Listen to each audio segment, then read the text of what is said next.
एक समय की बात है जब मीनाक्षी अपने पति राघव के साथ हंसी खुशी रह रही थी। बस दोनों के जीवन में अगर कोई तकलीफ थी तो वो ये कि उनका कोई भी बच्चा नहीं था। दोनों की शादी को करीब 4 साल हो गए थे, पर उनको अभी तक ये खुशी नसीब नहीं हो पाई थी। फिर एक दिन मीनाक्षी की तबीयत अचानक खराब हो जाती है। जब राघव उसे डॉक्टर के पास लेकर जाता है तो पता चलता है कि वो माँ बनने वाली है। राघव और मीनाक्षी तो ये खबर सुनकर मानो खुशी से पागल ही हो जाते हैं। बस डॉक्टर मीनाक्षी को अच्छा शुद्ध खाना और अच्छी हवा पाने की सलाह देती है, जिस वजह से राघव उसे अपनी माँ के पास गांव छोड़ आता है। और जब राघव उनको मीनाक्षी की माँ बनने की खुशखबरी देता है तो वो खुशी से झूम उठती हैं। क्या सच में मैं दादी बनने वाली हूँ?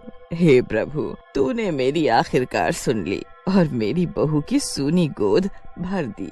मीनाक्षी वहीं रुक जाती है और राघव वापस शहर आ जाता है।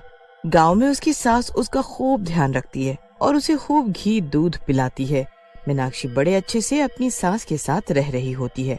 एक दिन जब मीनाक्षी की सास बाजार तक गई होती है तो मीनाक्षी का मन उल्टी जैसा हो रहा होता है। वो सुबह से ही उस दिन उल्टियाँ कर रही होती है। ये क्या हो रहा है? कुछ भी खाओ तो बस उल्टी। कुछ खट्टा सा खाने का मन हो रहा है। अभी जाकर रसोई में कुछ ढूंढती हूँ।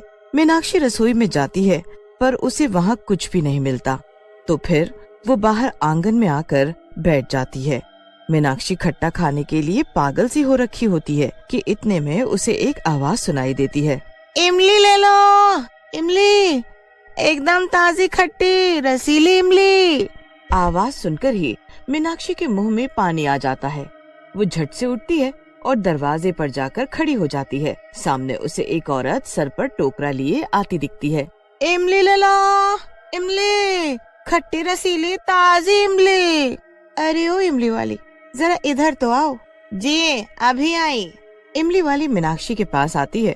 वो जल्दी से इमली वाली से इमली लेती है। मुझे जल्दी से ताजी ताजी और एकदम खट्टी इमली दे दो। मेरा मन इनको देखकर मचल रहा है।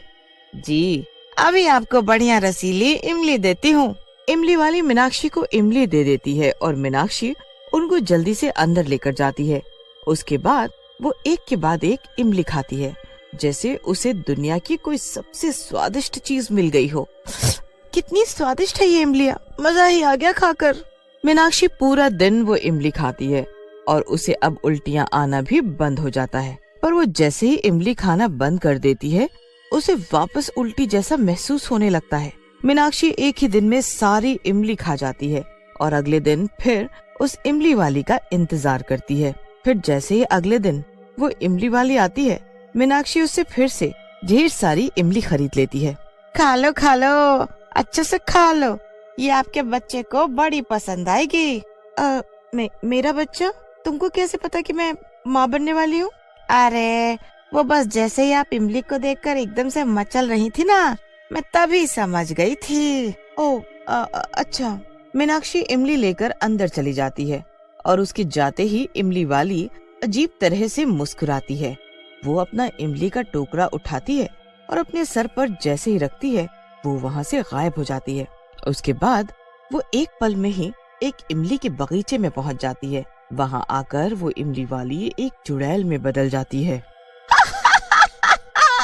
अब उसको मेरे जादुई बगीचे की जादुई इमलियों की आदत लग चुकी है। अब उसके बच्चे को मुझसे कोई नहीं बचा सकता। खा खा खा, जितनी इमली खानी है तू उतनी खा, क्योंकि तू जितनी इमली खाएगी मेरे लिए उतना ही अच्छा है। उस बगीचे में ढेरों इमलियां लगी होती हैं। वो बगीचा उस चुड़ैल का होता है जिसमें उसने अपने जादू से उन इमलियों को उगाया होता है। वो चुड़ैल अपने बगीचे में पानी नहीं बल्कि जानवरों का खून डालती है, जिससे वो जादुई इमलियों को उगा सके। उसके बाद वो उन इमलियों को गर्भवती औरतों को खिलाती है। पर वो चुड़ैल ऐसा क्यों करती है? उसे ये सब करके आखिर क्या फायदा हो रहा होता है?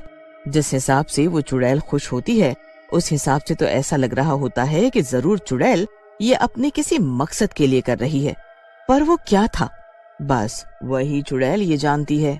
वो तो बस सुबह सुबह रोज अपने बगीचे से ढेर सारी ताजी जादुई इमलियां तोड़ती है और अपनी टोकरी में भरकर गांव की सारी गर्भवती औरतों को ले जाकर खिलाती है। सब गर्भवती औरतों को उन इमलियों की इतनी गंदी आदत पड़ जाती है कि वो उसके बिना रह ही नहीं पाती।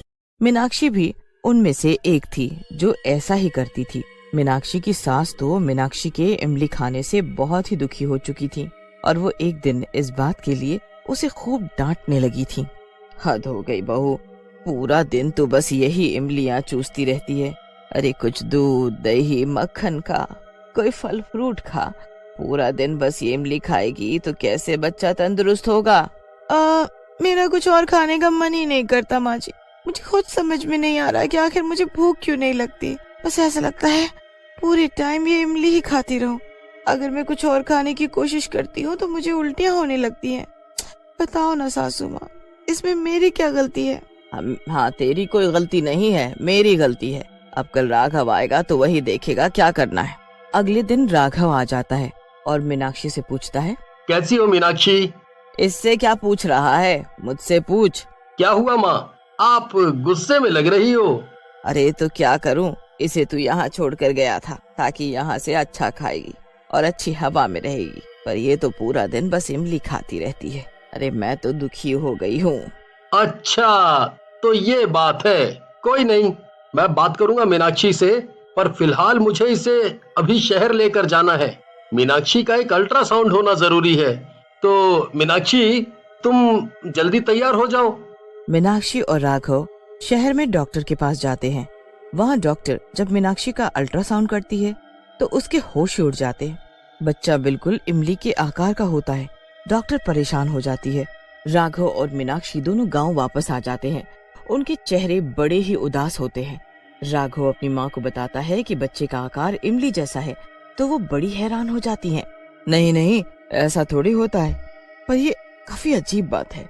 पता है, आज बिमला की बहू भी शहर गई थी चेकअप करवाने में। मैं जरा उससे अभी बात करके आती हूँ।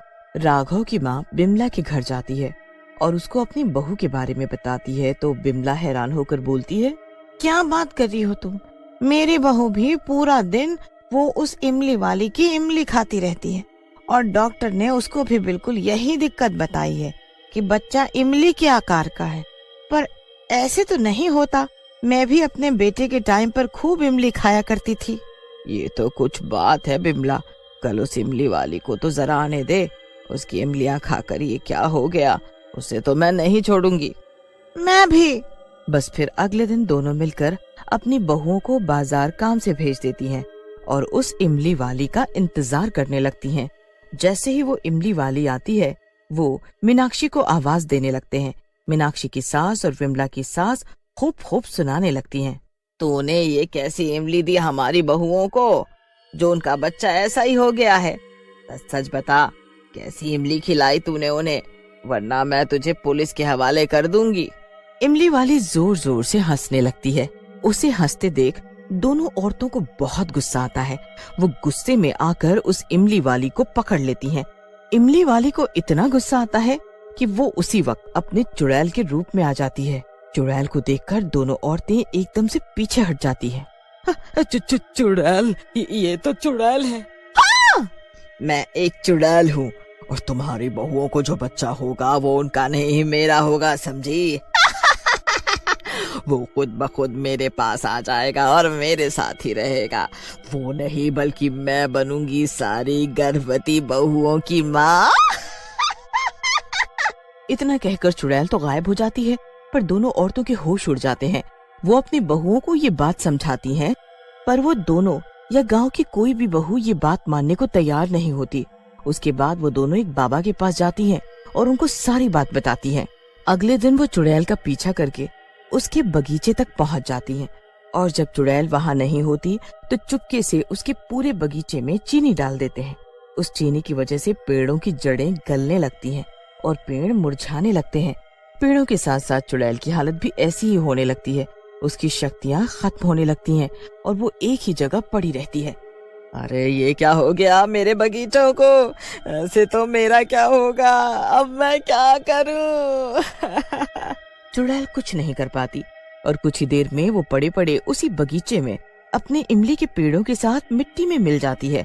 चुड़ैल के अंत के साथ साथ सारी गर्भवती औरतों के ऊपर से जादू भी खत्म हो जाता है। कुछ ही दिन में मीनाक्षी और बिमला की बहू के घर बच्चे पैदा होते हैं। दोनों बच्चे बिल्कुल स्वस्थ थे और सही सलामत पैदा हुए थे। सब बड़े खुश होते हैं और सब ठीक हो जाता है।